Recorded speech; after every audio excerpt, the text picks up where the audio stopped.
This conference will now be recorded. सुप्रभात। आप सभी पार्टिसिपेंट्स का मैं यहाँ पर इस चरक संहिता अध्ययन में स्वागत करता हूँ।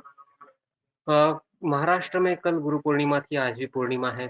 महाराष्ट्र और देश के कुछ प्रांतों में आज गुरु पूर्णिमा के रूप में मनाया जाता है। मैं हम सभी पार्टिसिपेंट्स की तरफ से धर्माधिकारी सर के चरणों में सादर अभिवादन करता हूँ और आपका आशीर्वाद इस ज्ञान रूपी हमें सदैव इसी तरीके से बना रहे, ऐसी अपेक्षा करता हूँ।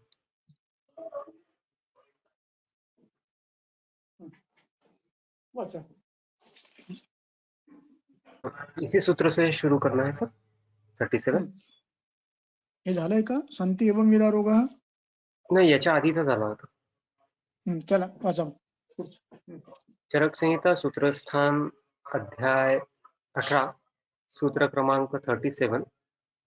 संति हि एवं विधा रोगाः साध्या दारुणसम्मताः ये हन्युः अनुपक्रान्ता मिथ्याचारेण वा पुनः साध्याः च अपरे सन्ति व्याधयः मृदुसम्मताः यत्न अयत्नकृतं येषु कर्म सिद्ध्यति असंशयम् असाध्याः च अपरे सन्ति व्याधयः याप्यसंज्ञिताः सुसाधु अपि कृतं येषु कर्म यात्राकरं भवेत् सन्ति च अपरे रोगा येषु कर्म न सिद्ध्यति अपि यत्नकृतं बालैः न तान् विद्वान् उपाचरेत् साध्याः च एव अपि असाध्याः च व्याधयः द्विविधाः स्मृताः मृदुदारुणभेदेन ते भवन्ति चतुर्विधाः।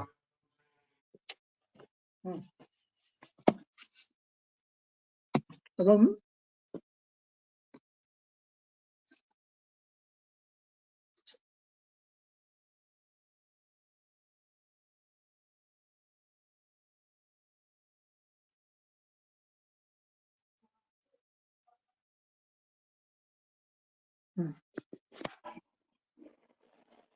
इस अध्याय की समाप्ति की ओर जा रहे हैं। हम ये अध्याय लगभग अब समाप्त हो रहा है और समारोह के कुछ जो श्लोक है ये बड़े ही महत्वपूर्ण है। अभी जो हम पढ़ रहे हैं संति, ये अस धातु का वर्तमान को आलोचक तृतीय पुरुष बहुवचन है। होना, अस्तित्व में रहना। संति ही एवं विधाः, एवं विधाः, विधेय यानी प्रकार, विधाः बहुवचन है। एवं विधाः रोगाः, ये इस प्रकार के जो रोग है इनमें थोड़ा सा साध्य असाध्य ये भेद रहता है, इसलिए कहते हैं साध्या, कुछ साध्य होते हैं, कुछ दारुण होते हैं। जो सान्निपातिक होते हैं प्रायः दारुण होते हैं। दूसरा, ये हन्युः, ये सर्वनाम है। यहाँ यौ, ये जो बहुवचन है। हन्युः ये विद्यर्थ रूप है, हन धातु का विद्यर्थ रूप है। गच्छेत गच्छेयुः, हन्येत हन्ययुः, नाश करते हैं यानी कष्ट देते हैं। कैसे? अन उपक्रांताः, अन नकारात्मक शब्द है और वो समास के रूप में लगाया है। तो अन उपक्रांताः, उपये उपसर्ग है, क्रांत उपक्रांत चिकित्सा के पड़े गए हैं। जिनकी चिकित्सा ठीक नहीं हुई है, अनुपक्रांता, उनकी उपक्रम, क्रम शब्द से क्रू से क्रम बनता है और क्रम से ये क्रांत बना है, ये पास्ट पार्टिसिपल है। उपक्रांता, किए हुए, क्रम क्रांत। तो ये जिनकी चिकित्सा सम्यक नहीं हुई है अथवा मिथ्याचार हुआ, रुग्ण के द्वारा मिथ्याचार हुआ है, वह पुनः, पुनः का अभिप्राय है, दो अर्थ है इसके। एक तो ये कारण है, दूसरा ये कारण है। एक आपने चिकित्सा ठीक नहीं की, दूसरा कारण है कि रोगी ने मिथ्याचार किया। और पुनः शब्द का अभिप्राय यह है कि रोगी क्या करता है, ठीक हो, जैसे थोड़ा सा ठीक हो जाता है, तबीयत ठीक हो जाती है, फिर अपनी दिनचर्या वैसे ही शुरू कर देती है, फिर वही शुरू। फिर ये ऐसे अवस्था में वो रोगी को कष्ट देते हैं, वो ठीक नहीं होते हैं। जैसे आजकल कुछ मुझे ऐसे रिपोर्ट मिल रहे हैं, हमारे कुछ मित्र हैं जो मधुमेह की चिकित्सा, संतर पंजे ने मधुमेह की चिकित्सा करते हैं, और शुरू में तो पेशेंट आता है तो उसको पथ्य, वो जितने भी अहितकर भाव है वो छोड़ने के लिए कह देते हैं, चिकित्सा करते हैं, और बाद में फिर ठीक हो जाते हैं, नॉर्मल हो जाते हैं। कुछ दिनों तक तो पथ्य पालन करते हैं, और कुछ दिनों के बाद उनका संयम छूट जाता है और फिर आक्रांत हो जाते हैं, फिर आक्रांत हो जाते हैं। इसको कहते हैं पुनः। ग्रंथकर्ता भी कहते हैं कि क्षीणे मार्गीकृते दोषे, क्षीणे मार्गीकृते दोषे, सिद्धिस्थान कल्पस्थान 12, सॉरी, चिकित्सा स्थान अंतिम अध्याय, 30वां अध्याय, चिकित्सा स्थान 30वां अध्याय।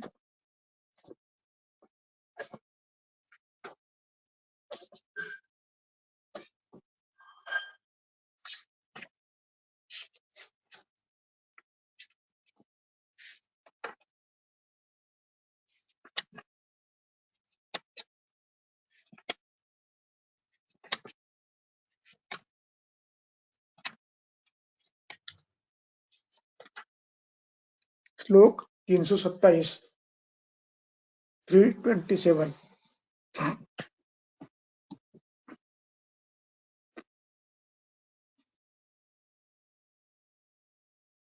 चरक चिकित्सा स्थान अध्याय 30, सूत्र क्रमांक 327।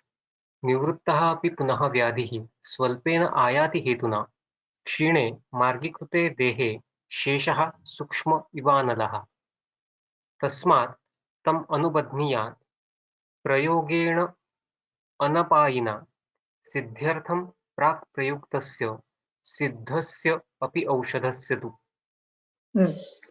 निवृत्तोपि व्याधि, व्याधि, व्याधि तो निवृत्त हो गया है, निवृत्ति के लक्षण आ गए हैं, शुगर नॉर्मल आ गई है, स्वास्थ्य उत्तम है, अग्नि अच्छा है, सब कुछ अच्छा है। ये पुनः आयाति, निवृत्तो अपि, निवृत्त यानी जो जिसकी अस्तित्व समाप्त हो गया है, वापस गया है। व्याधि पुनः स्वल्पेन हेतुना आयाति, स्वल्पेन तृतीय है, हेतुना तृतीय है, स्वल्पेन हेतुना पुनः आयाति, फिर से आता है। इसलिए पुनः शब्द का प्रयोग उनको करना पड़ा कि रोगी नहीं मानता है, फिर शुरू करता है। क्यों? दोषों को क्षीण किया है आपने, और क्षीण करके, वृद्ध दोषों को क्षीण करके साम्यावस्था में लाए हैं। लेकिन ये अब थोड़े से, लेकिन दोष तो शरीर में है ही, वो तो प्रतिदिन बढ़ते हैं। एक कालवश बढ़ते हैं, आहारवश बढ़ते हैं, और ये यदि शोधन के बाद शोधन किया, निकाला गया तो उतने कष्ट नहीं देते, लेकिन जब शोधन नहीं किया है तो पुनः आयाति। कैसे? शेष सूक्ष्म इवानलः। यदि अग्नि आपने बुझा दिया है लेकिन थोड़ा सा अणु अग्नि शिल्लक है, तो उसको भी आप थोड़ा सा घास खिलाओ तो वो प्रकट हो जाता है। उसी प्रकार ये दोष शरीर में रहते हैं, ये नित्य शरीर में है, और यदि आप गलती करते हैं तो ये पुनः बढ़ने वाले हैं। इसलिए ऐसी अवस्था में क्या करना है? तो चिकित्सा बताते हैं, तस्मात्। तस्मात् इसलिए पंचमी है, तस्मात् अनुबध्नीयात्। अनु यानी लगे, तुरंत। बध्नीयात् जोड़ दो। क्या जोड़ दो? अनुबध्नीयात् प्रयोगेन अनपायिना। ऐसी औषधि, ऐसी योजना करो, ऐसे आहार विहार करो को जो अनपायी हो, यानी जिसके सतत सेवन से, कुछ मात्रा में सेवन से दोषों की वृद्धि न हो, धातुओं में वैगुण्य न हो, ऐसे अनपायी द्रव्य के साथ, नित्य सेवनीय द्रव्यों के साथ, जैसे तिक्तरस में पटोल है, गुड़ुचि है, कषाय में मधु है, कटु में शुंठी है,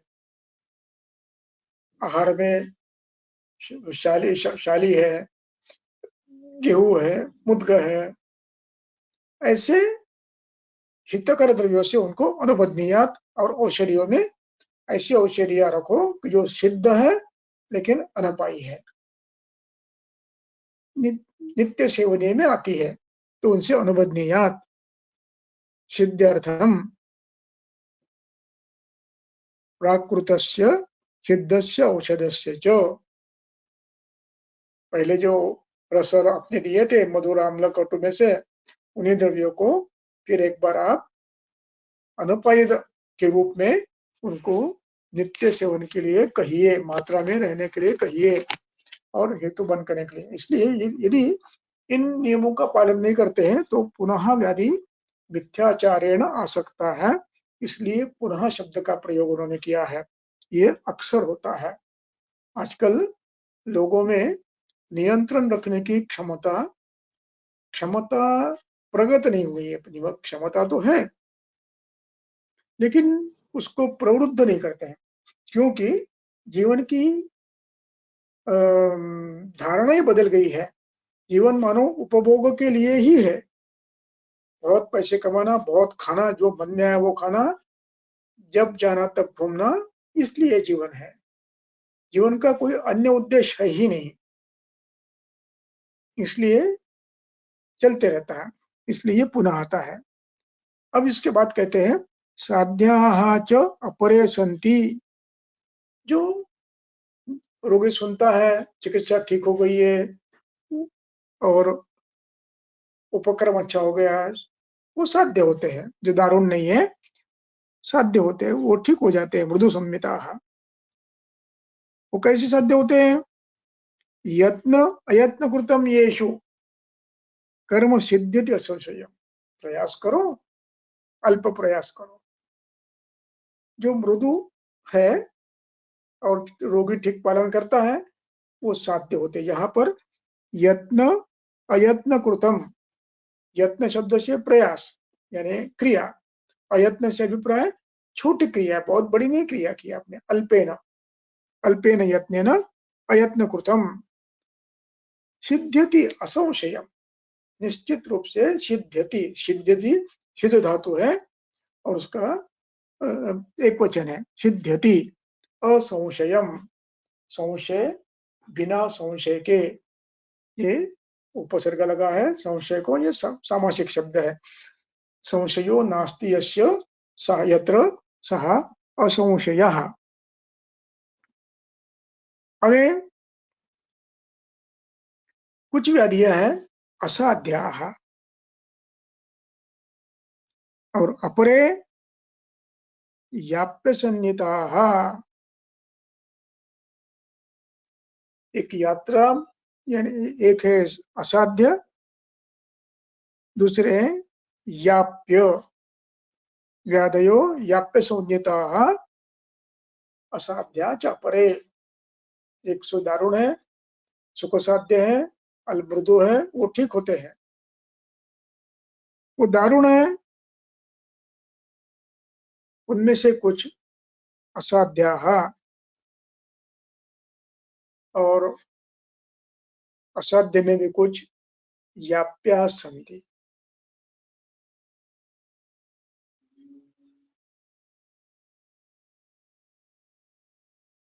अभी अंतिम पंक्ति जो है, सुसाधु अभी कृतम येषु। सुसाधु, सु शब्द उपसर्ग है अच्छा, और साधु यानी योग्य। अच्छी योग्य चिकित्सा करने के बाद भी ये व्याधियां यात्रा कर होती है, ये साथ में रहती है, बंद नहीं होती, कम नहीं होती है। इसको कहते हैं याप्यो। याप्यो यात्रा कर स्मृतः। चिकित्सा कितनी भी अच्छी करो आप, सुसाधु, सु यानी योग्य पद्धति से, साधु यानी यौगिक करो, तो ये तो भी यात्रा कर होते हैं। किसमें? याप्य में। और यंती च अपि अपरे योगा। कुछ लोग कहते हैं कि जो असाध्य होते हैं वो ठीक ही नहीं होते हैं, होना ही नहीं चाहते हैं। याप्य है वो जब तक औषधि है तब तक साध्य रहते हैं, असाध्य है ये सिद्ध नहीं बनते। अपयत्न कृतम बलैहि, अभी अपयत्न कृतम बालैहि न तान् विद्वान् उपाचरेत्।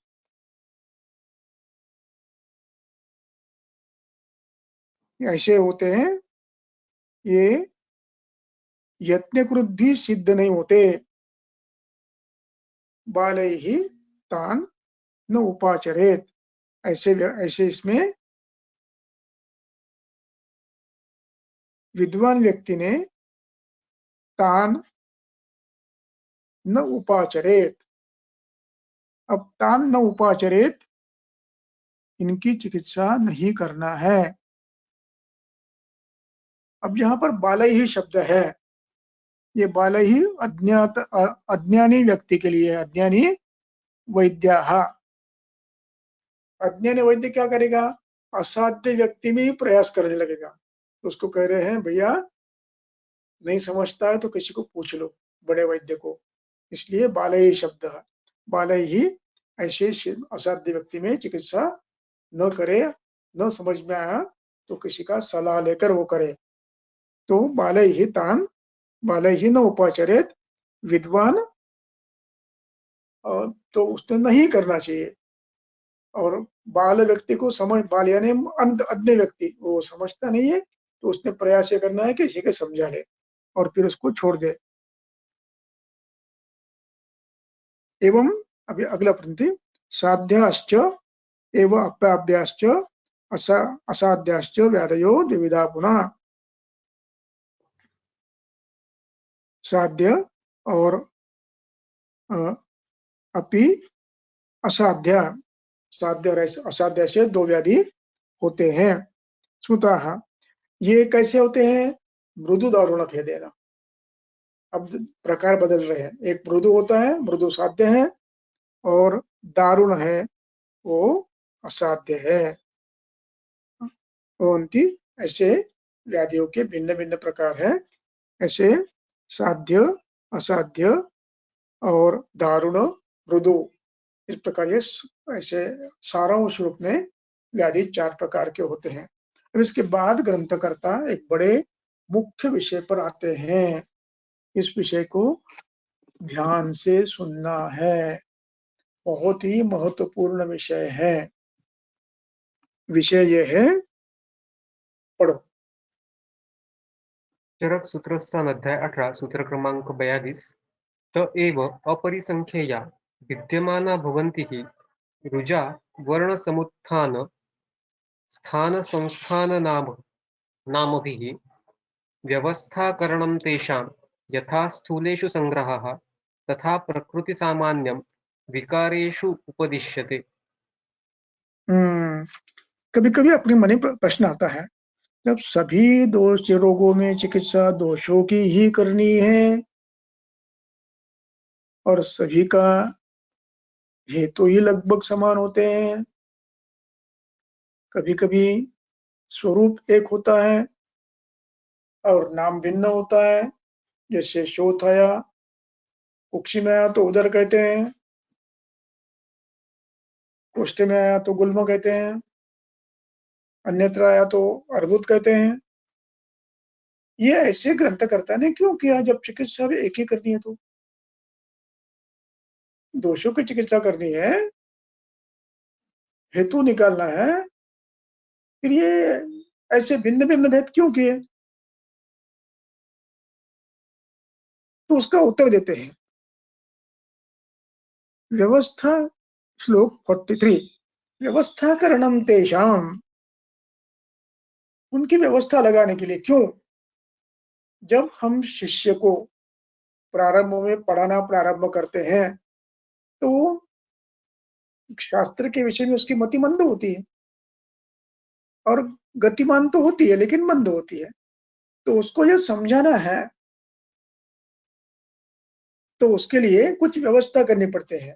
रोग कहाँ हो सकते हैं, कितने हो सकते हैं, ये समझाने के लिए ये रसज है, ये रक्तज है, मांसज है, ये श्रोतस का, ये अन्नव का है, ये शिरोस्थान का है, ऐसे प्रारंभ करके हर उसको सभी रोगों की ज्ञान देना पड़ता है। क्यों? स्थान भेद से गांभीर्य बढ़ता है, स्थान भेद से चिकित्सा में समय लगता है, स्थान भेद से चिकित्सा में कृति में परिवर्तन आता है।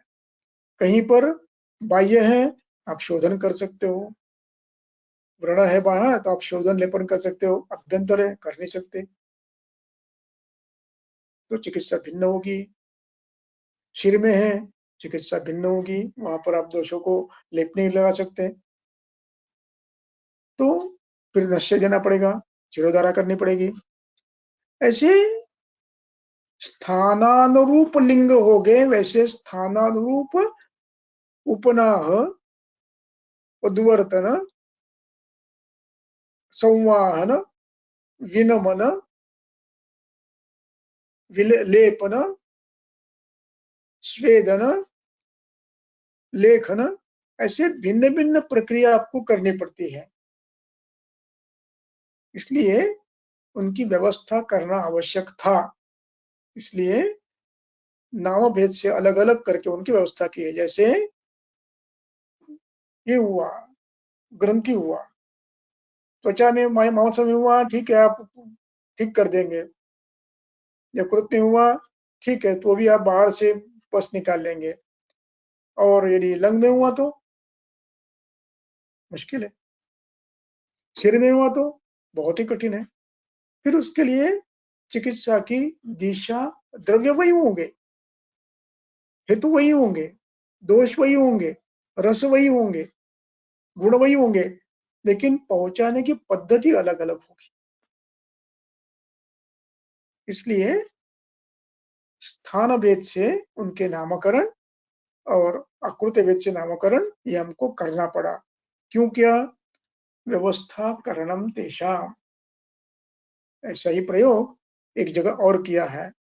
रसों की गणना करते समय 6 रस बनाए हैं, तो किसी ऋषि ने पूछा ऐसे 6 क्यों बनाए आपने? तो ऐसे और भी बन सकते हैं, आप दो दो महाभूत इकट्ठे करके रस बनाए तो ऐसे और भी बन सकते हैं, 3 महाभूत इकट्ठे करके एक नया रस,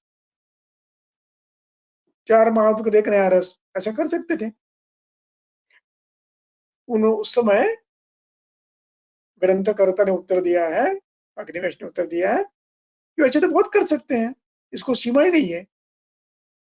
इसलिए कहीं ना कहीं सीमित रखने के लिए, और वो भी सुविधाजनक हो आपके लिए, समझने के लिए, विकल्प करने के लिए आसान हो, इसलिए हमने 6 रस बनाए हैं। फिर आपको 5 बनाने हैं तो आप 5 द्रव्य अलग निकाल लीजिए, मिला लीजिए, एक दो द्रव्य इकट्ठे कर दीजिए, तिक्ते कटु को शाह इकट्ठे कर लीजिए, तीनों मिल जाते आपको। इस प्रकार व्यवस्थाकरण के लिए ये रचना की गई है, ऐसा ग्रंथकार कहते हैं। इस संग्रह में व्यवस्था इसलिए की गई है। अब यहाँ पर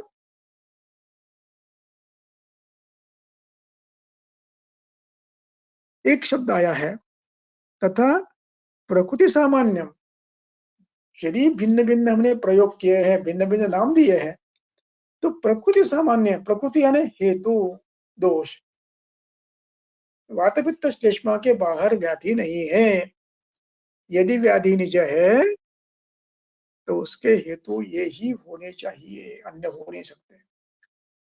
इसलिए प्रकृति सामान्यम तेषाम उपदिश्यते, फिर भी हमने उनके भिन्न भिन्न प्रयोग व्यवस्था के लिए किए हैं, आपको सिखाना है। रसयोयम, रक्तयोयम, मांसयोयम, इसमें रस में परिवर्तन नहीं आएगा, लेकिन औषधि देने की मात्रा में, सूक्ष्मता में और वहां तक पहुंचाने में स्थान भेद से चिकित्सा आपको करनी पड़ेगी। इसलिए व्यवस्था के लिए हमने अलग अलग अपरिसंख्य व्याधि बनाए हैं। ग्रंथकार कहते हैं वैसे व्याधि तो अपरिसंख्य हो गए, क्योंकि शरीर असंख्य परमाणुओं का है, असंख्य परमाणुओं का है, असंख्य द्रव्य भी है उसमें। हमने महत्वपूर्ण ज्ञात द्रव्यों का वर्णन किया है, और ऐसे अज्ञात द्रव्य संयोगवश अपरिसंख्य है, ये भी हमने व्यवस्थाकरण किया है। व्यवस्था के लिए 3 दोष बताए। वैसे तो हम पंचमाभूत पे चिकित्सा कर सकते थे, लेकिन सुविधा के लिए हमने ये किया है। इस प्रकार अपरिसंख्य द्रव्य है शरीर में, अपरिसंख्य स्रोतस है, अपरिसंख्य अवयव है, और रोग भी अपरिसंख्य हो सकते हैं। फिर भी व्यवस्था के लिए हमने यहाँ पर क्या किया है, तो रुजा, रुजा यानी वेदना, ज्ञान देने वाली रुजा, जिसका आपको ज्ञान होता है। पिंड को द्वेष्ट हो रहा, ज्ञान हो रहा, कंडू हो रही, ज्ञान हो रहा, स्तंभ हो गया, ज्ञान हो रहा है, सुप्ति हो गई, ज्ञान हो गया, काठिन्य हो है। इस प्रकार जितने भी रुझा है उसका विचार करते हुए कभी वर्ण, वर्ण के आधार पर किया, जैसे हमने पांडु नाम दिया है, वर्ण के आधार पर दिया है, नीलिका वर्ण के आधार पर दिया है, समुत्थान,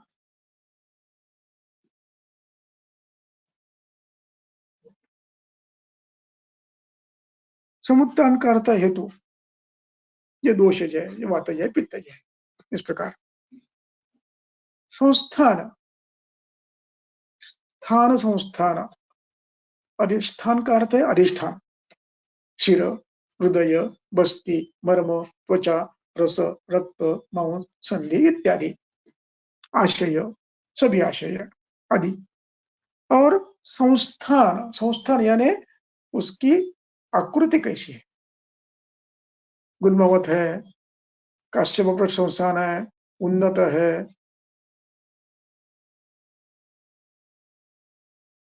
भिन्न भिन्न उपमाएं देकर उसके नामकरण हमने किया है। गोपुच्छाकृति जायते, उसके बाद उदक पूर्ण द्रुतिवत, जल पूर्ण द्रुतिवत, ऐसे भिन्न भिन्न।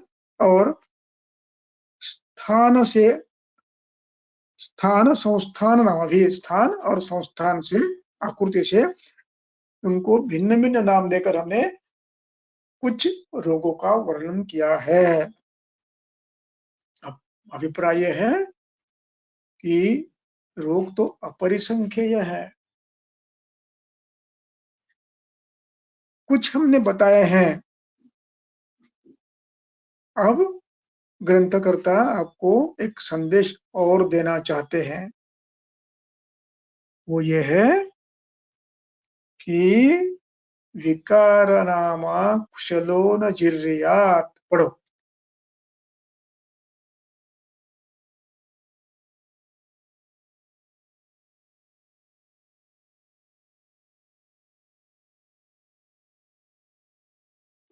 चरक संहिता सूत्रस्थान अध्याय 18 श्लोक क्रमांक 44।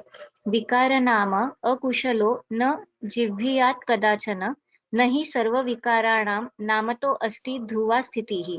स एव कुपितो दोषाः समुत्थानविशेषताः स्थानान्तरगताः च एव जनयति आमयान् बहून्। तस्मात् विकार प्रकृति अधिष्ठान अन्तराणि च समुत्थानविशेषांश्च बुद्ध्वा कर्म समाचरेत्। यो हि एतत्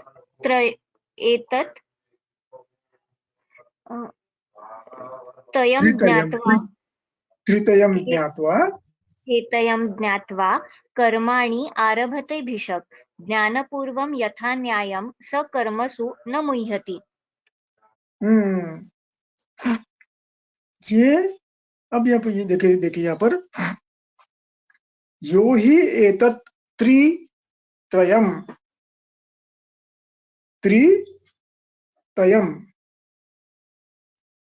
एतत् त्रितयम्, ये त्रितय नाम से एक आपको साधन दिया है। त्रितय क्या है ये? तस्मात् विकार प्रकृति, विकार अधिष्ठानांतराणि और विकार समुत्थान। प्रकृति यानी दोष, अधिष्ठान यानी अधिष्ठान, समुत्थान यानी हेतु। ये तीन आप जान लो बस। एतत् त्रितयं ज्ञात्वा, त्रितयं,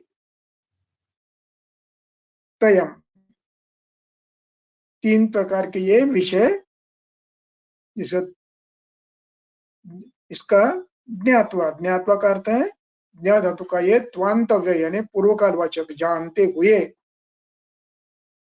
यो यानी जो, यहाँ यो ये, उसका ये है, यहाँ का यो हो गया। यहाँ ही एतत्, ये तीन विषय जानते हुए, ज्ञात्वा पूर्व काल वाचक अव्यय है। कर्माणि तृतीया, कर्माणि प्रथमा, द्वितीया, प्रथमा एक वचन, द्विवचन, बहुवचन है, सॉरी बहुवचन है। कर्म कर्मणि कर्माणि, कर्म कर्मणि कर्माणि, कर्माणि बहुवचन है। आरभते, भिषक, भिषक करता है, प्रथमा एक वचन है। आरभते ये आ अधिक रभो धातु, प्रारंभ करना इस अर्थ में है। तो आरभते ये विद्यर्थ है, प्रथमा तृतीय पुरुष एक वचन है। यहाँ आरभते ज्ञानपूर्वम, कैसे? ज्ञानपूर्वक चिकित्सा करती है, यानी हेतु समझ गए, अधिष्ठान समझ गए, दोष समझ गए, अब इसके बल भी समझ गया और इसके विपरीत क्या देना ये भी समझ में आ गया है, और देश कौन सा ये भी समझ में आ गया, काल कौन सा ये भी समझ में आ गया। ये सबका ज्ञान होने के बाद जो कर्म प्रारंभ करता है, यथा न्यायम, यानी दोषों के बल के आधार पर, हेतु के बल के आधार पर, देश के बल के आधार पर, ऋतु के बल के आधार पर, और मात्रा, रोगी का बल, इन सबको ध्यान करते हुए यथा न्यायम आरभते स न मुह्यति, वो गलती नहीं करता। यानी शरीर में असंख्य अवयव है, असंख्य रचनाएं हैं, असंख्य प्रसाद धातु है। सात धातु बताए, उपधातु बताए, प्रसाद भी बताए। तो ये असंख्य है प्रसाद धातु, इनकी गणना नहीं की है सबकी। और ये सब दोषों के हेतु के कारण दोष दुष्ट होते हैं, दोषों के कारण वे दुष्ट हो सकते हैं, ज्ञात या अज्ञात। जैसे उदाहरण के लिए एक गले में थायराइड नाम के ग्लैंड है, सिर में पिट्यूटरी है, पैंक्रियाज है, ऐसी अन्य ग्रंथियां हैं, अन्य साधन है, ऐसे अन्य द्रव्य भी है। जैसे शरीर में कुछ ऐसे अभिज्ञात द्रव्य हुए हैं कि जो अपने शरीर के अस्तित्व के लिए बहुत ही लाभदायक है। ऐसे द्रव्य हैं जिनका नामकरण ग्रंथकर्ता ने किया नहीं है, लेकिन अस्तित्व में है। भिन्न भिन्न जो भी स्टेरॉइड्स है, इन सब का अस्तित्व शरीर में है मात्रा में। तो इनका अस्तित्व अज्ञात होने के कारण चिकित्सा में बाधा नहीं आएगी। चिकित्सा में हेतु, दोष, स्थान, इसके आधार पर करनी है। जैसे मैं कई बार पुणे में गया था, दिल्ली में, तो वहाँ एमडी के छात्र थे सभी, तो इसे ही पढ़ा था, इसी विषय में था कि हमें व्याधि कुछ भी हो, जैसे पीसीओडी हुआ, तो पहले आप प्रारंभ में क्या करते हैं, इसमें वो हार्मोन देना कि नहीं, हार्मोन डिफिशियंसी। फिर मैंने वहां उनसे प्रश्न पूछा, क्या आपके शरीर में बचपन से जब हार्मोन की आवश्यकता थी तो आपको शरीर में इंजेक्ट किया गया क्या? नहीं।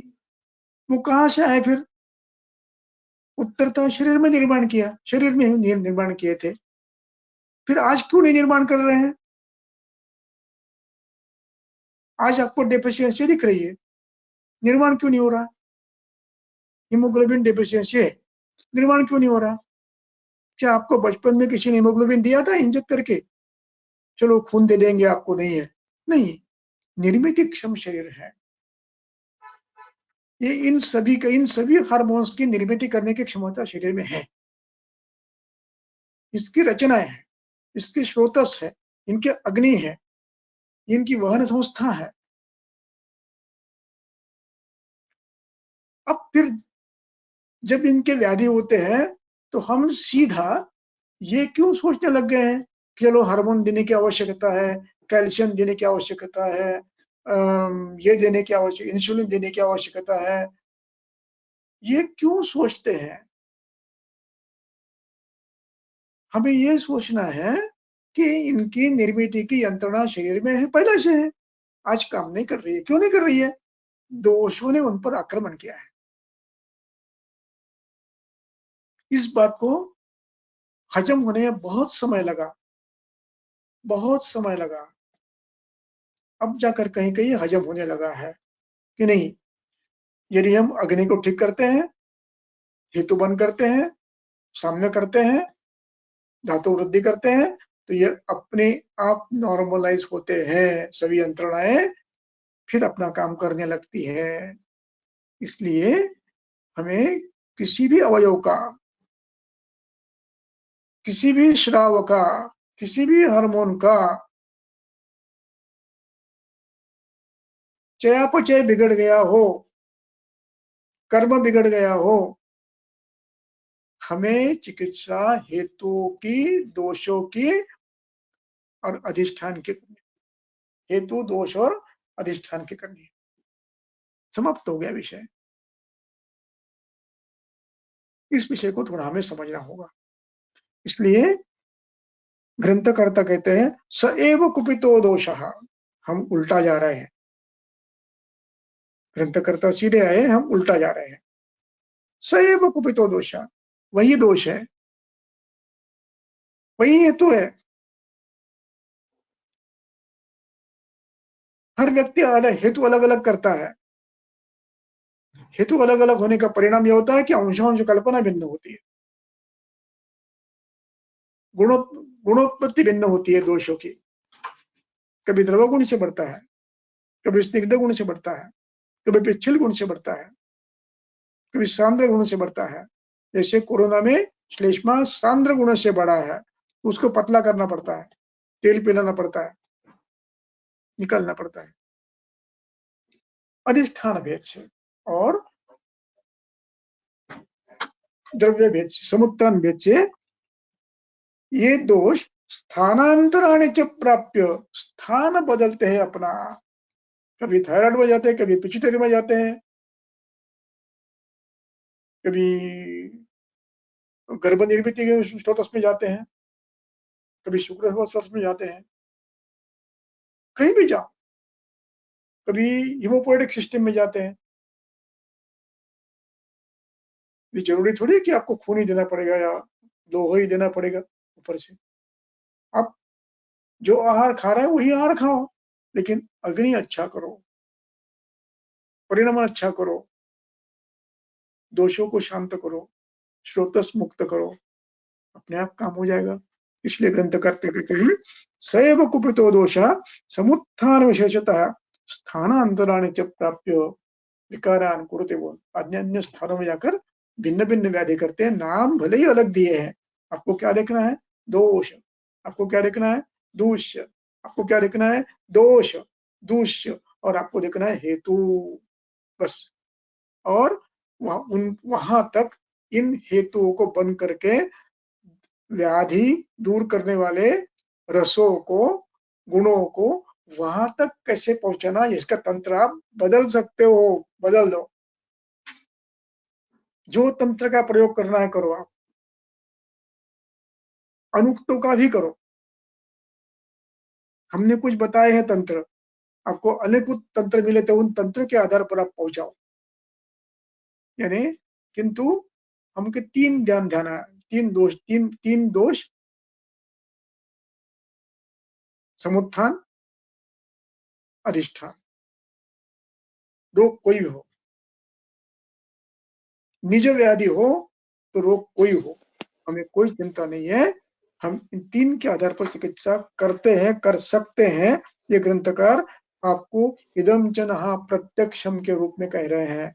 ये एविडेंस ऑब्जर्वेशन के आधार पर कह रहे हैं, दुष्ट फलत्वात्। इसलिए विकार नामा कुशलो न जिर्रियात कदा। विकार का नाम पता नहीं, क्या नाम दो? सोरायसिस है, एक्जिमा है, फोटोडर्मेटाइटिस है, कोई चिंता करने की बात नहीं है। पीसीओडी है, कोई चिंता मत करो। जीबी सिंड्रोम है, चिंता मत करो। इतना देखो, वो बीजत्व नहीं है, बीजत्व तो साध्य नहीं होगा। यदि आहारज है, निज है और ग्रंथकर्ता के पद्धति से साध्य है, उनके नियम दिए उन्होंने, गंभीर है, वो साध्य नहीं होगा।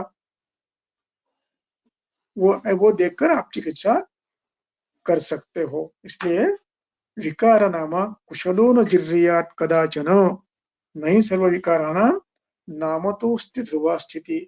नाम क्या दो, ये बाद में देना है नाम। चिकित्सा नाम के आधार पर नहीं करते हम पांडु की चिकित्सा नाम के आधार पर नहीं करते।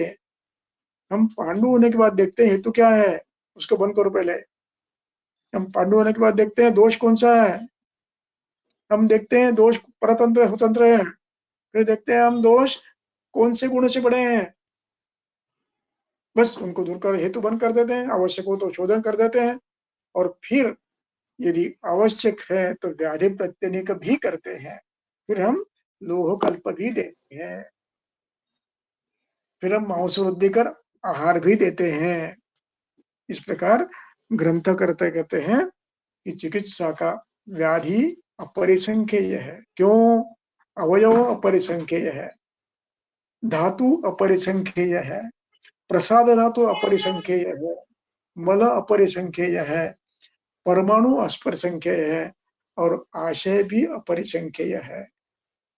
और ये आशय अपने अपने स्थान के आधार पर लक्षण निर्माण करेंगे। स्थानानुरूप लिंगैश्च तान उपाचरे, इसके आधार पर हेतु दोष इनके आधार पर चिकित्सा करे। इस प्रकार ग्रंथकर्ता ने ये शास्त्र है इसलिए कि आप इस आधार पर किसी भी प्रकार की निज व्याधि को, अनुक्त को, नए आए विशिष्ट रोगों को भी आप ठीक कर सकते हो। ये बेस है, उसी को शास्त्र कहते हैं कि जो वृद्धिंगत हो सकता है, अनुक्त व्याधियों की चिकित्सा कर सकती है, अनुक्त द्रव्यों का अध्ययन कर सकता है, अनुक्त लक्षणों का अध्ययन कर सकता है, उसको शास्त्र कहते हैं। और कोई भी कर सकता है, इतना आसान कर दिया है।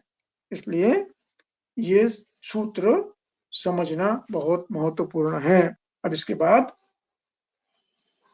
विषय अधिकरण बदलते हैं। ग्रंथकर्ता अधिकरण बदलते हैं। अधिकरण हो गया, अब पढ़ो 48। चरक सूत्र अध्याय 18 सूत्र क्रमांक 48 नित्याः प्राणभृतां देहे वात पित्त कफाः त्रयः विकृताः प्रकृतिस्था वा तान् बुभुत्सेत् पंडितः।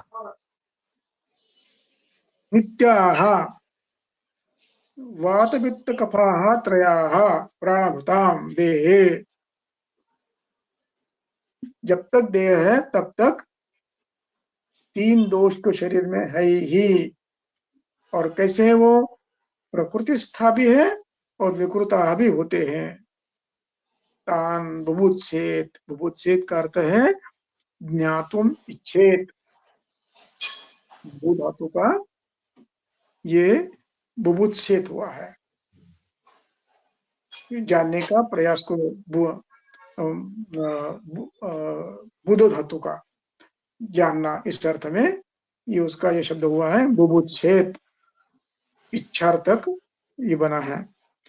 तो तान विकृताः प्रकृतिस्थाः बुभुत्सेत, क्योंकि ये शरीर में नित्य है और नित्य है इसका कहने का अभिप्राय, ये प्राकृत रहे तो धारण करते हैं और विकृत रहे तो दोष करते हैं।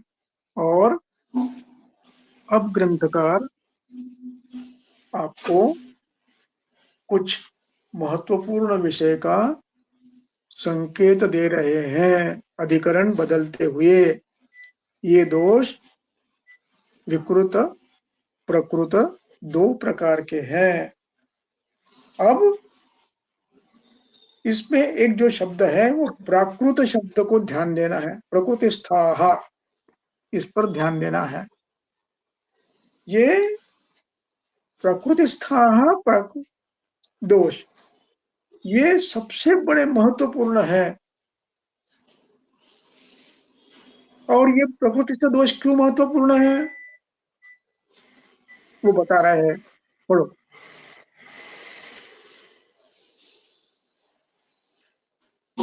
चरक सूत्र अध्याय 18 सूत्र क्रमांक 14 उत्साह उच्छ्वासनीः उच्छ्वास निश्वास धातुगतिः समा समो मोक्षो गतिमतां वायोः कर्म अविकारजम् दर्शनम पक्तिरुष्मा च शुतृष्णा देहमार्दव। देखिए, हाँ,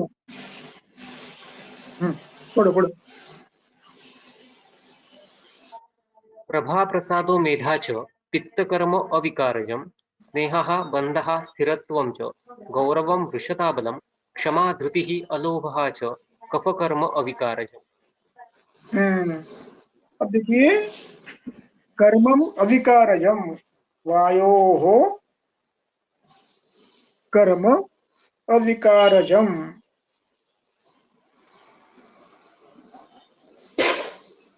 अब यहाँ पर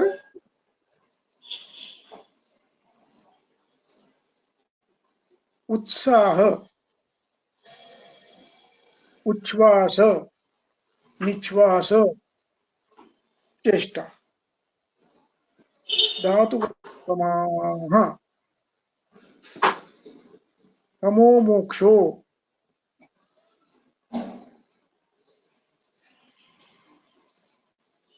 गतिमताम वायोः कर्माणि वायोः विकारम वायोः कर्म अविकारजम। वो वायु अविकृत है यानी प्राकृत है, उसके ये कर्म है। क्या है कर्म? प्राकृत वायु उत्साह देता है। प्राकृत वायु उच्छ्वास निश्वास चेष्टा करता है।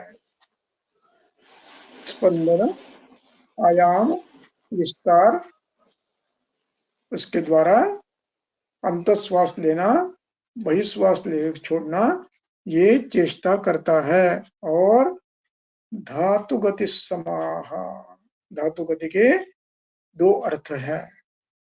एक धातु का परिवर्तन गति, रस से रक्त बनाना, रक्त से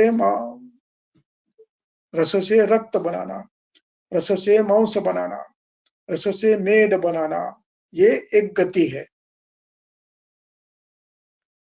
जैसे रस से रक्त बनता है तो उसको 7 वर्णों में से जाना पड़ता है और तब जाकर रक्त वर्ण बनता है, ये गति है। तो ये गति सम रखना ये कार्य वायु का है। यहाँ वायु से कल्पना एयर से नहीं है, ये अचिंत्य शक्ति है। वायु कल्पना सृष्टि में मृत्तिका के ये शरीर पृथ्वी में एक ही पंचमहाभूत से हीरा भी बनता है, सोना भी बनता है, प्लैटिनम भी बनता है, और रौप्य भी बनता है, ताम्र भी बनता है। ये है वायु का कर्म। धातुओं का भिन्न भिन्न परमाणुओं के संघात से भिन्न भिन्न धातुओं का निर्माण करना, ये वायु का कर्म है। उसी प्रकार पंचमहाभूतों को न्यूनाधिक करते हुए, परिणमन करते हुए, काल का आधार लेकर धातुओं की निर्मिति करना, ये भी गति है। इसलिए धातु गति समा, धातु गति ये भी सम्यक होनी चाहिए। ये कार्य अचिंत्य शक्ति वायु करता है। और दूसरा कार्य वहन, स्नायुओं की गति, पूरण, स्पंदन, संकोच, ऊर्ध्वगति, तिर्यक गति, विश्वक गति, उत्क्षेप, अपक्षेप, ये सभी गतियां, चक्रवृत्ति, सर्वतो एक साथ विक्षेपण करना, ये सब गति है। ये सब गति करना ये वायु तब करता है जब शरीर में वायु यानी शरीर में वायु यानी शरीर के स्रोतस, शरीर के धातु योग्य अवस्था में स्निग्ध, योग्य अवस्था में उपचित, योग्य अवस्था में उष्ण, योग्य अवस्था में श्लक्षण है। तो जब शरीर में ये रुक्षादि गुण या तो कम होते हैं या तो बढ़ते हैं, तो ये अवस्था वायु के क्षीण होने की या बढ़ने की है। ऐसा जब हम कहते हैं तब हमारा कहने का अभिप्राय पंचभौतिक शरीर की रुक्षादि गुणों का क्षय हुआ है, स्नेहादि गुणों का ह्रास हुआ है, अथवा स्नेहादि गुण बढ़कर रुक्षादि गुणों का ह्रास हुआ है। इस परिभाषा में हम बोलते हैं। हम जब वायु वृद्ध होता है या क्षीण होता है ये कहते हैं, तब हमारा अभिप्राय शरीर में होने वाले रुक्षादि और स्निग्धा की परिवर्तन से होता है, अभिप्राय है, न कि अचिंत्य शक्ति कम हो गई है, ये नहीं होता है। अचिंत्य शक्ति नित्य है, विभु है, सर्वकालिक है, वो कम नहीं होती है। जब हम वायु वृद्ध होता है कहते हैं, अभिप्राय हमारा यह है कि शरीर के स्रोतस या तो अतिशीत हो गए, या तो रुक्ष हो गए, या तो खर हो गए, या तो परुष हो गए या तो अति सुशील हो गए हैं। और जब हम ये कहते हैं कि वायु क्षीण हुआ है तो इसका अर्थ होता है कि शरीर या तो अति उपचित हो गया है, अति स्निग्ध हो गया है, अति पिच्छल हो गया है, अति संतर्पित हो गया है। अब रास्ते, मार्ग, वहन क्षमता, इनमें बाधा उत्पन्न करने हैं। ये हमारी वायु के क्षीण वृद्धि की कल्पना है, न कि अचिंत्य वीर्य शक्ति बढ़ गई, कम हो गई, नहीं। वो वैसी स्थित है। अब वो शक्ति जिस शरीर के माध्यम से कार्य करना चाहती है, वो शरीर खराब है, इसलिए अब ये वायु प्राकृत होने के बाद भी अचिंत्य शक्ति अपना कार्य नहीं कर सकता। इसको कहते हैं कार्यम अविकारजम। अब जब शरीर के रस, रक्त आदि धातु वृक्षादि गुणों से युक्त होते हैं, तब यही वायु कार्य करने में अपना पाटव नहीं, क्षमता नहीं दिखा सकता। और तब जाकर वायु के गुण तो बढ़े हुए दिखेंगे आपको वृक्षादि, लेकिन वायु के कर्मों का क्षय होगा, क्योंकि शरीर ये चैतन्य युक्त विभु सर्जक शक्तिमान वायु के द्वारा किए जाने कार्यों का, प्रेरणाओं का वहन करने में अक्षम है। तब जाकर ये कर्म होते नहीं है। अब जब ये प्राकृत शरीर होता है तब यही वायु उत्तम कार्य करता है, ये बता रहे हैं। ये वायु प्राकृत है, इसका अभिप्राय शरीर प्राकृत है, इस अर्थ में है। और इसीलिए अब ग्रंथकार आपको 52 नंबर में जाएंगे। 52 नंबर का श्लोक पढ़ो।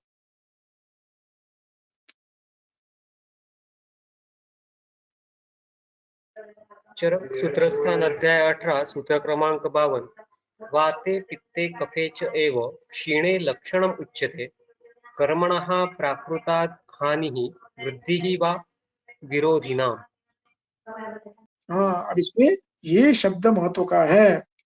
वायु, पित्त और कफ क्षीण हुआ, ये आप कैसे जानोगे? यहाँ पर अधिकरण भिन्न है।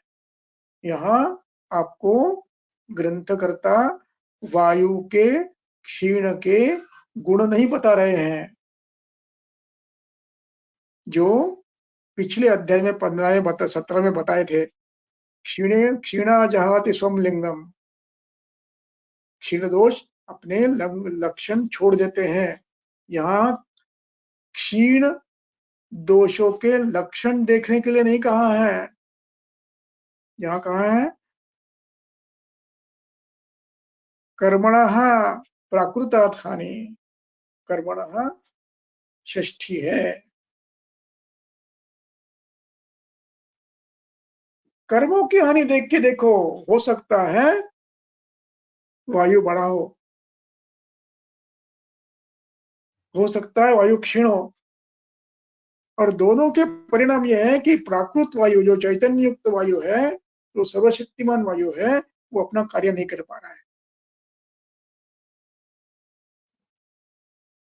इसलिए आपको देखना है,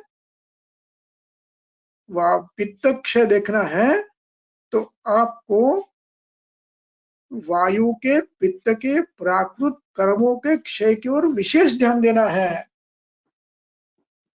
क्यों, बाद में बताता हूं। अब इस प्रकार पित्त के कार्य क्या कार्य है, पढ़ो। दर्शनम।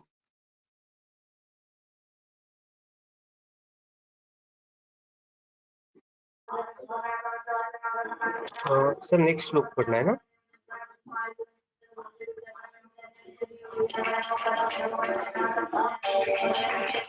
हेलो, दर्शनम प्रत्युष्मा च। एक मिनट सर।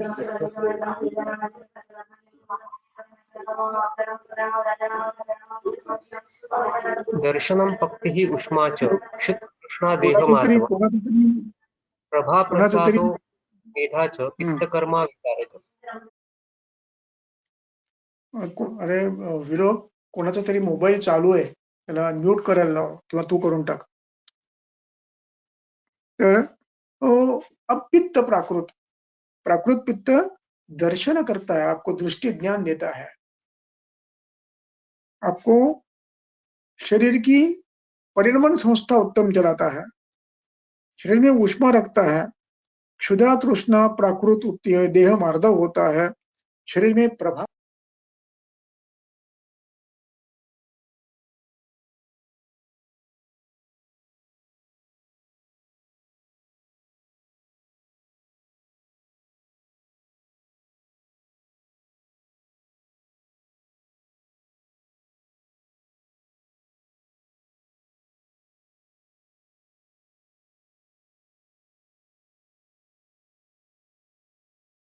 परिणाम होने वाला पित्त प्राकृत पित्त नहीं निर्माण कर रहा है, विकृत ही कर रहा है. ऐसी अवस्था यदि हो, कई दिनों से हो, लगातार हो, तो प्राकृत पित्त न उत्पन्न होने से शरीर के अविकारज कर्म नहीं होंगे. इसलिए वहां पर भी पित्त वृद्धि होने के बाद भी प्रभा निकल जाएगी, जैसी पांडु में प्रभा जाती है.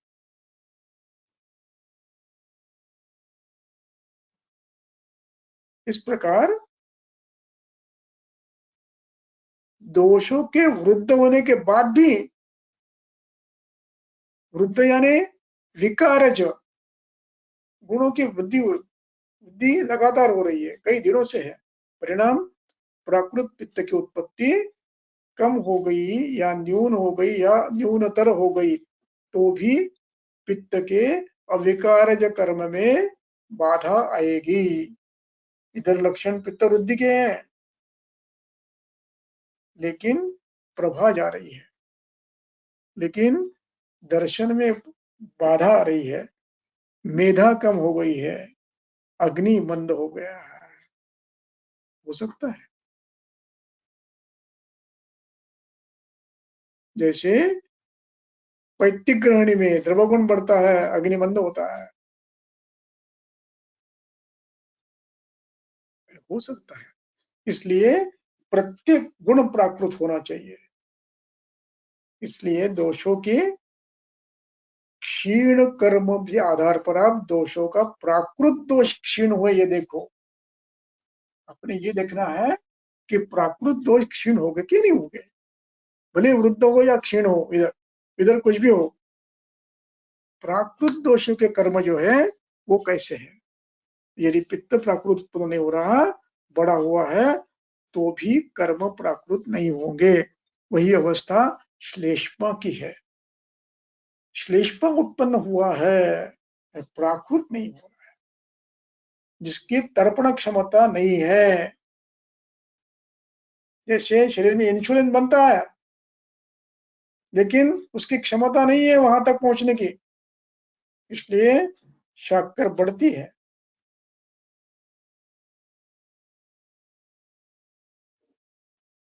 इस प्रकार दोष बड़े हैं, लेकिन प्राकृत नहीं है, अविकारज है. तो यह अविकारज नहीं है, इसलिए शरीर का पोषण नहीं होता है. श्लेष्मा तर्पक उत्तम नहीं बना, उत्तम श्लेष्मा नहीं बना तो इंद्रियों का तर्पण नहीं करेगा, इंद्रियों का पोषण नहीं करेगा, निर्माण नहीं करेगा, और फिर मेधा बुद्धि कम होगी. इस प्रकार ग्रंथकर्ता यहाँ पर ये बता रहे हैं कि वाय धातु दोषों के क्षीण कर्म पर भी ध्यान दो, केवल वृद्धि क्षय पर ध्यान मत दो. वृद्धि क्षय चलते रहती है, और वृद्ध दोष होने के बाद भी प्राकृत दोष, प्राकृत कर्म हानि हो सकती है. जैसे एक अवस्था दोषों में आती है जिसमें तीनों दोष क्षीण है अथवा तीनों दोष वृद्ध है, वात वृद्ध है, पित्त वृद्ध है और श्लेष्मा भी वृद्ध है। अब यहाँ दोषों के, तीनों दोषों के अंशांश कल्पना में वृद्धि है। अब यहाँ पर वात वृद्ध होने के बाद भी वायु के प्राकृत कर्म नहीं होंगे। क्यों? प्राकृत कर्म नहीं है, अविकारज कर्म नहीं हो रहे हैं। इसलिए रुग्ण परीक्षण करते समय धातु दोषों के प्राकृत कर्मों की हानि देखकर हमें ये देखना है कि ये व्याधि के परिणाम के रूप में प्राकृत दोषों का निर्माण नहीं हो रहा है। ये परीक्षा आपको करनी है। यहाँ अधिकरण भिन्न है। वहां अधिकरण 17वें अध्याय में दोषों का क्षय वृद्धि बताना ये था अधिकरण। यहाँ दोष प्राकृत कर्मों की हानि होना यह अधिकरण है। और इस अधिकरण में हो सकता है दोष वृद्ध हो सकता है दोष क्षीण हो, और इसका अभिप्राय यह है कि प्राकृत दोष न होने के कारण दोष अपने कर्म नहीं कर पा रहे हैं। इसलिए ये सूत्र बड़ा महत्व का है। कर्मणः प्रकृतात् 52 श्लोक में एक श्लोक है, प्राकृतात् हानि वृद्धिर्वा विरोधिनाम। एक ये हो सकता है कि विरोधी गुणों की वृद्धि हुई, विरोधी कर्म भी विकृत हुआ है, दुष्ट हुआ है, ये भी आपको मिल सकता है। कफ के विकृत गुण उत्पन्न हुए, वायु के कर्म कम हुए हैं, ऐसे भी हो सकता है। और वायु के प्राकृत कर्म हानि हो गई है, ऐसे भी हो सकता है। इस प्रकार कर्मणः विकृतात् हानि और वृद्धिर्वा विरोधिनाम, इस पर अधिक चर्चा मैं अगले सत्र में करूंगा। वृद्धि विरोधिनाम में इस पर थोड़ा सा अधिक बोलना आवश्यक है, बाद में करूंगा। पढ़ो, अगला श्लोक पढ़ो।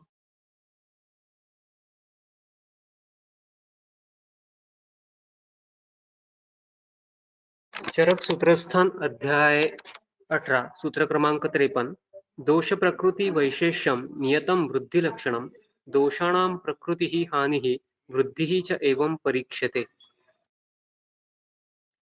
दोषों की प्रकृति वैशिष्ट्यम, दोषों के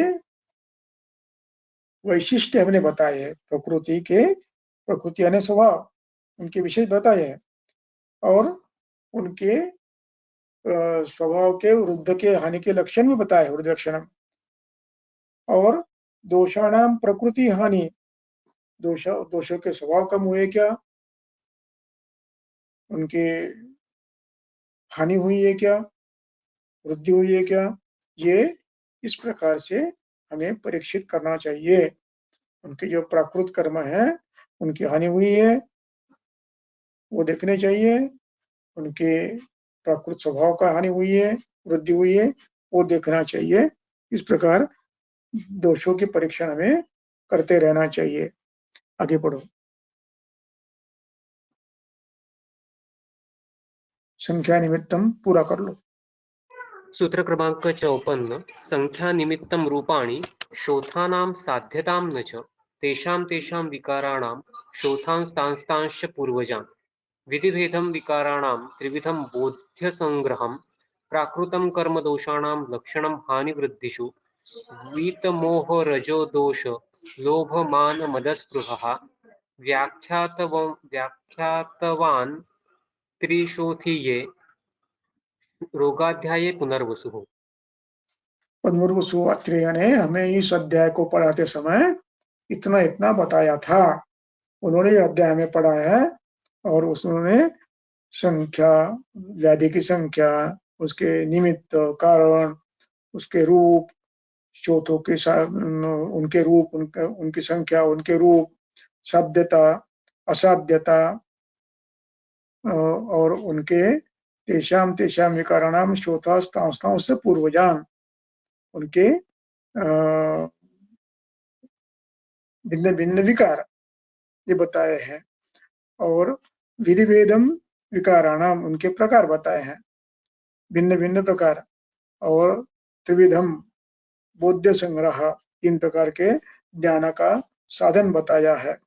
और समुत्थान, हेतु, प्रकृति और अधिष्ठान ये। और प्राकृतम कर्म दोषों के प्राकृत कर्म और उनकी हानि वृद्धि, इनके लक्षण ये भी बताए हैं। लक्षणम हानि वृद्धिषु और व्याख्यातम व्याख्यातवान, पुनर्वसु पुनर्वसु व्याख्यातवान, व्याख्यातवान ये वकाधावी है। व्याख्यातवान वत शब्द हुआ है, व्याख्यास्यन्ति तो उसका अंत निकालकर वत का बन लगाकर ये एक शब्द है व्याख्यातवान। और ये पुनर्वसु के बाकी फिर ये विशेषण है। वितरोग, वितमोह, वित यानी गया हुआ, मोह गया है, रजोगुण गया है, रजोदोष नहीं है, लोभ नहीं है, मान नहीं है, मद नहीं है, इच्छा कोई नहीं है। ऐसे उदनस्वात्रेय ने ये त्रिशूति अध्याय हमें बताया था, वो आपको यहाँ पर मैं लिखित रूप में बता रहा हूँ। ऐसे अग्निवेश कह रहे हैं। यहाँ पर ये समाप्त होता है। अगले बार हम अगला अध्याय लेंगे और कुछ विषय 17वें अध्याय के रहे हैं वो यथाशक्ति रखने का प्रयास करेंगे। धन्यवाद। धन्यवाद सर। कुछ प्रश्न थे। सामो मोक्षो गतिमताम को कैसे समझना चाहिए?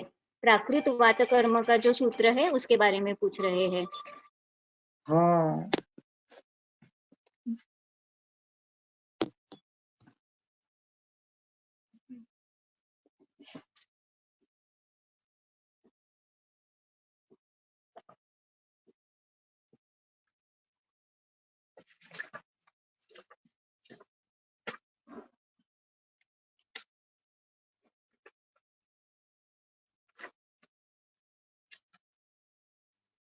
समो मोक्षो गतिमताम, गतिमताम वायोः कर्माणि, वायोः कर्माणि को लगाना है।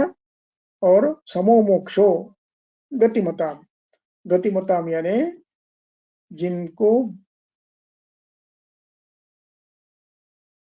बाहर डालने की जिनकी प्रक्रिया है, यानी मल मूत्र स्वेद, ये बहिर्गतिमान द्रव्य है, इनका मोक्ष बराबर होता या नहीं।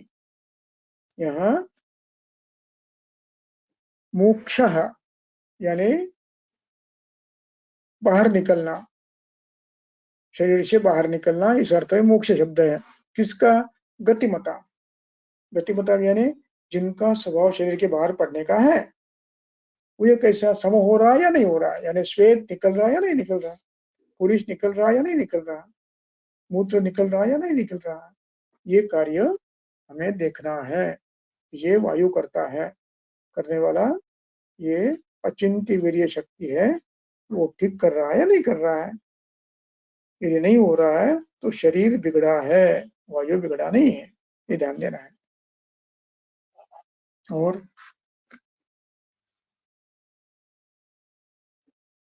सर एक ऐसा प्रश्न है कि डायबिटिक पेशेंट में जब नेत्र पर इफेक्ट्स हो रहे हैं तो इसका मतलब ऐसा समझना चाहिए क्या कि अब उसमें पित्तज के लक्षण दिखाई देने लगे हैं? पुनः पुनः प्रश्न पुनः। डायबिटीज पेशेंट में आंखों पे जब इफेक्ट होता है, आईज पर जब इफेक्ट होता है, तो क्या ये समझना चाहिए क्या कि ये पित्तज लक्षण है, पित्तज प्रमेह? हाँ, ये श्लेष्मदुष्ट पित्त का है, श्लेष्मदुष्ट रक्त का है, पित्त का नहीं है। अभी ये प्रधान श्लेष्मा प्रधान व्याधि है, और यदि अंशांश कल्पना में पित्त वृद्धि हो, अब मिलते यदि हेतु पित्त के मिलते हैं तो पित्त का हो सकता है, पित्त दुष्ट रक्त हो सकता है। लेकिन यदि अन्य कोई हेतु नहीं मिल रहे हैं पित्त के, ऋतु भी अनुकूल नहीं है, काल भी अनुकूल नहीं है, देश भी अनुकूल नहीं है, तो ये एक या तो परतंत्र पित्त है या तो कफदुष्ट रक्त से उत्पन्न हो रहा है, ऐसे समझने में कोई आपत्ति नहीं है।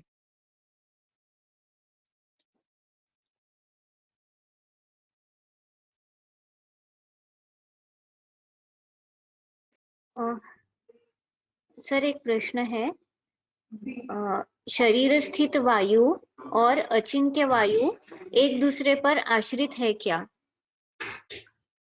आश्रित नहीं है, कर्म आश्रित है उनका। अचिंत्य विधेय का कर्म शरीर सम्यक हो तो ही होता है, अन्य वो तो शरीर सृष्टि पे काम कर ही रहा है, और जो इंद्रिया प्राकृत वहां काम कर ही रहा है। जहां शरीर विकृत हुआ है वहां वो काम नहीं करेगा। ये परस्पर अवलंबित कोई नहीं है। हाँ, शरीर पर अवलंबित है। जो अचिंत्य वीर्य वायु है, ये उनका कर्म, प्राकृत कर्म विकृत कर्म होना या नहीं होना, ये शरीर पर निर्भर है। शरीर जब मृत होता है तो वायु काम कुछ नहीं करता वो, और शरीर विकृत होता है तो भी काम नहीं करता। शरीर स्रोतस विकृत होता है तो काम नहीं करता। लेकिन शरीर विकृत हो तो उसका परिणाम उस पर नहीं होता है, वो न वृद्ध होता है, न क्षीण होता है, न दुष्ट होता है।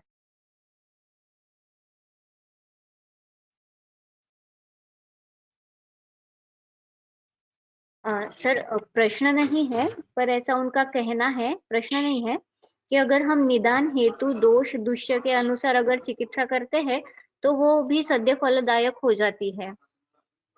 निश्चित रूप से हो जाती है, साध्य रोग में, असाध्य में नहीं। और वृद्ध व्यक्ति है, वित्तवंशक शोणित है, बहुमार्गगत दोष है, गंभीरस्थ है, तो उसमें परिणाम देर जल्दी नहीं आएगा। लेकिन जो साध्य में आते हैं, उत्तान है, ज्यादा देर नहीं हुआ है, शरीर बलवान है, तो निश्चित रूप से होता है।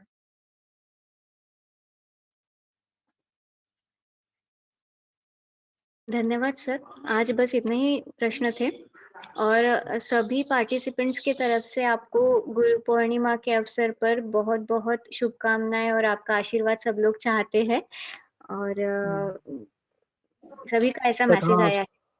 तथास्तु। धन्यवाद सर। कल्याणमस्तु, कल्याणमस्तु। किती लोक होते आज? सर आज 50 50 आहेत?